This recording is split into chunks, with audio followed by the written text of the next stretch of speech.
illusion projection. No, they're two completely different powers, actually. How? Illusion projection involves depicting a detailed image from outside oneself which is perceptible in the external world, whereas duplication casting entails recreating an exact facsimile of one's own body in its present circumstance, which acts as a true holographic mirror of its molecular structure. What is going on, everybody? Welcome back to the Rant Review. We're talking today about Loki, Episode 2, The Variant. And there's some things that happened in this episode that move this storyline a lot faster than what I thought it was going to move. Because I thought there's going to be some consistency amongst the bulk of the episodes, some sort of a formula to it with Loki and the Variant Agency. No, that's completely thrown out the window by the end of this episode.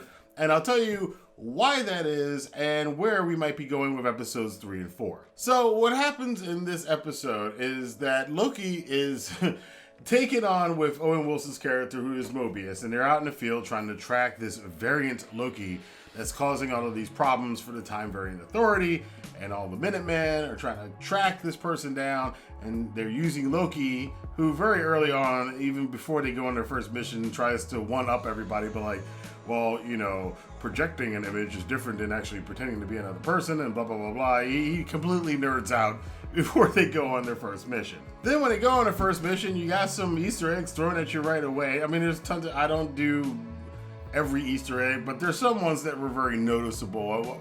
The first one being Agatha Harkness, who was, if you watch WandaVision, was revealed in WandaVision to be Agatha all along. She was a witch that's been around for God knows how long. And they went back to 1985 to some Renaissance fair where Agatha was there, and she's like complaining at the Time Variance Authority because they show up in obviously not their outfits, and she's like, some of us need this. That was pretty cool. There's a bunch of other stuff in this. There's a bunch of other stuff in every episode. They have really packed the Loki episodes with Easter eggs out the wazoo. They get into this tent where earlier on we found that the Variant Loki had actually trapped one of the Minutemen, or Minutewomen, I guess it would be in this case, and had her basically kill the rest of the team, and then took that Minutewoman hostage. And now Owen Wilson's team has found that there's this Cap there and what had gone on, and they need to go find her. But Loki, our Loki, has some other ideas. And I guess for simplicity's sakes, I'll call our Loki the 616 Loki, which is another comic book reference to the timeline that most comic book fans are familiar with. But the 616 Loki then acts like he's imparting some wisdom upon them about this is a trap, and you should do this, and you should do that, and the other Loki's trying to do this, and if you do this for me, then... And then Mobius, who almost falls for it, and I almost fell for it watching as an audience member, but once he said, well, you can just give me an audience with the timekeepers now, and then Mobius is like, you almost had me there. I got ears like a wolf too. And that whole saying that Loki gives there about the wolf's eyes and wolf's ears is actually something from Norse mythology. So again, another little nod to some real life stuff. That would not be the only nod to real life stuff, as later on in the episode, Loki is given the task because he's basically ticked off everybody now. Mobius is in trouble with his boss. His boss is like, you know what? I don't know about you taking this Loki guy out here. Now, you have to remember that her character does have ties to King the Conqueror in the Marvel comic book, so it's still yet to be seen that they're going to bring that into the MCU version but that's probably what's going to happen. And she's even sitting here kind of acting, and the little hints in that scene with her and Mobius, where it's kind of like she's seen that this has happened before because he's been there before and placed his cup on this place without putting a coaster on it, and he's done it so many times before, and he's like, well, there's a circle there. She's like, yeah, you always do this. So again, it goes back to my theory from episode 1 review that maybe this has all happened before and she knows about it. But we'll see what answers come out as things are unraveled. So Loki has to go in, and he's in the library essentially.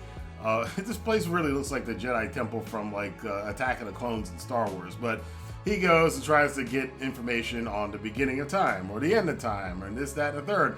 And all of it's classified. He can't get any information on anything that's actually going on with the TVA. He can only get information about his own life. So 616 Loki goes, and he's going through all of this paperwork because he's got to. Otherwise, they've kind of said, you got one more chance or we're going to, flip you out of reality. So he looks at Ragnarok and the history of what happened in Ragnarok, which we all saw in the Thor movie. And he starts to realize, he keeps seeing, and they keep showing you over and over again, that there's no variant detected. And he kind of figures this whole thing out, runs over to Mobius, and then they have a nice talk about the nature of the TVA in itself, which gets a little bit deep. But that is not before Loki decides he's going to ruin Owen Wilson's. And I love these little banters between the two of them. And Loki's trying to use Owen Wilson's salad, Mobius's salad, to kind of illustrate the point he's trying to make about apocalypses and this way that the variant Loki can use apocalypses to basically hide from the Time Variance Authority. And he's pouring in salt and pepper all into Owen, and Owen Wilson's like, I want that salad. Don't bring the heat. Don't do that. You know, and it's just so fun. It's so funny the way the two of them interact. Owen Wilson was the perfect choice for this Mobius character, the way that they are playing this character. This is a perfect choice. So Loki uses the salad to explain that in an apocalypse, basically, if you're in a situation where everybody and everything around you is going to get wiped out, and that's according to the timeline, then you could go there and time travel there, and nothing you did would matter. Now, he used the example that if he went back to Ragnarok and pushed Hulk off the bridge, it wouldn't matter. And I got a bit of a bone to pick with that one. I don't know if that quite works too well. And the reason is because if he did that, then Hulk, say if he knocked Hulk off the bridge, Hulk may have not gotten out of Ragnarok, might have been obliterated with the rest of Asgard, would have never ran into Thanos, would have never gone to Earth, and all the whole thing that happened between Infinity War and Endgame. And the most important part about Hulk being in Endgame is he's the one that could snap the Infinity Stones because it was mostly made out of gamma radiation.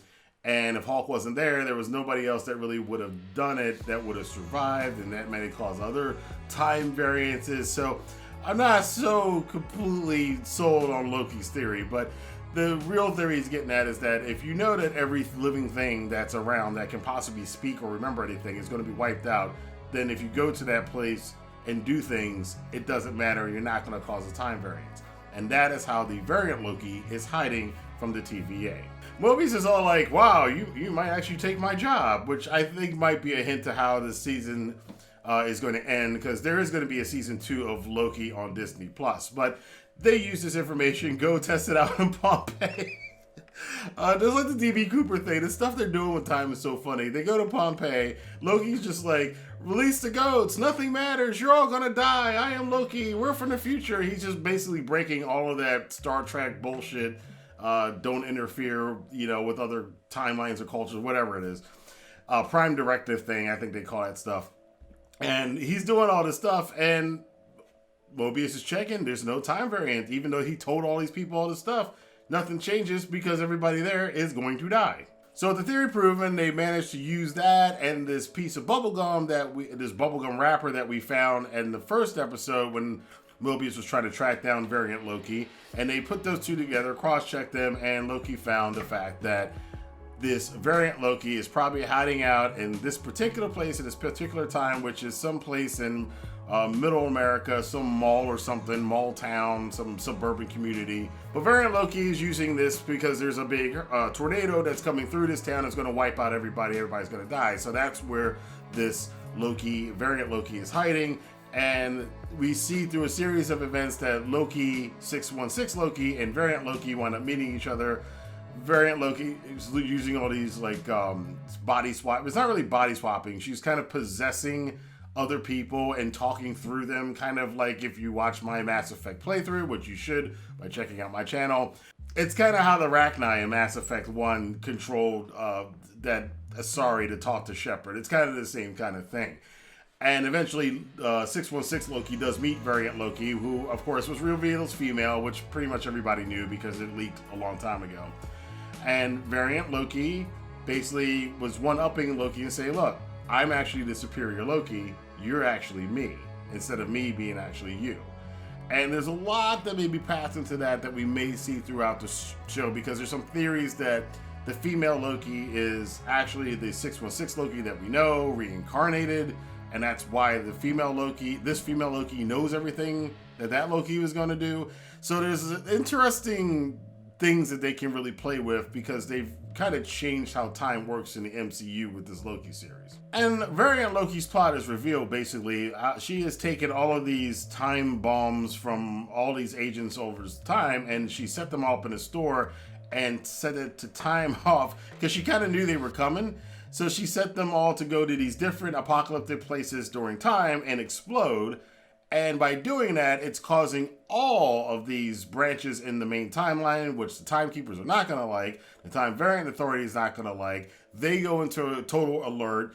Everybody's called to arms. They're all going to try to stop all these things. And it's interesting if you look and pause on the screen of the administrator when she's looking at all these different bombs going off in these different timelines. Some of those, there's a lot of them that are historical events of really bad things that have happened that wiped out populations.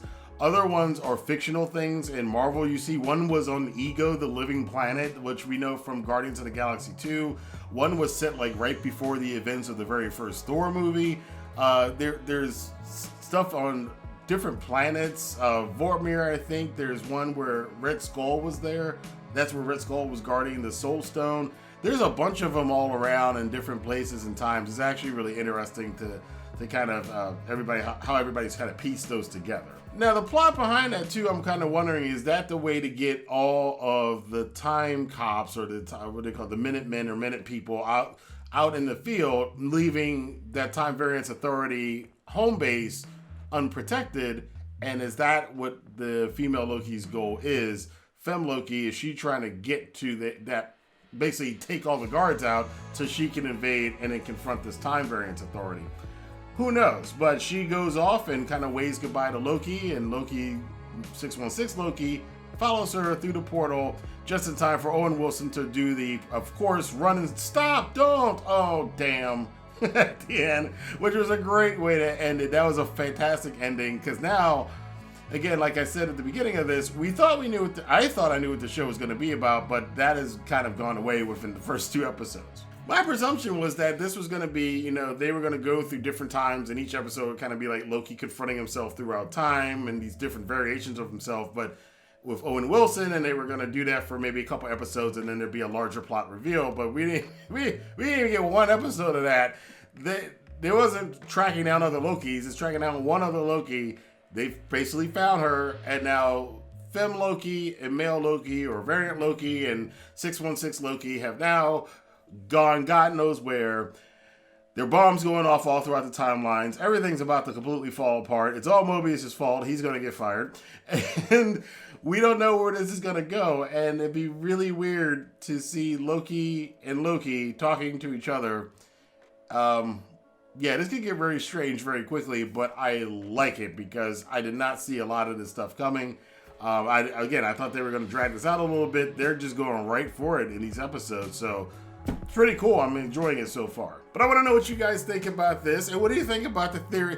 I still see plot holes in their time theories. And it is as a writer, I know. That's why I've never written anything and never want to write any novel that's about time travel because it's too damn complicated.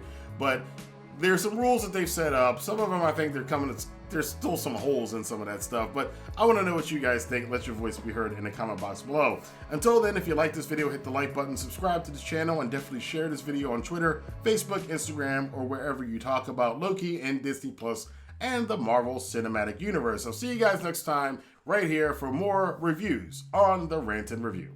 Have a good day.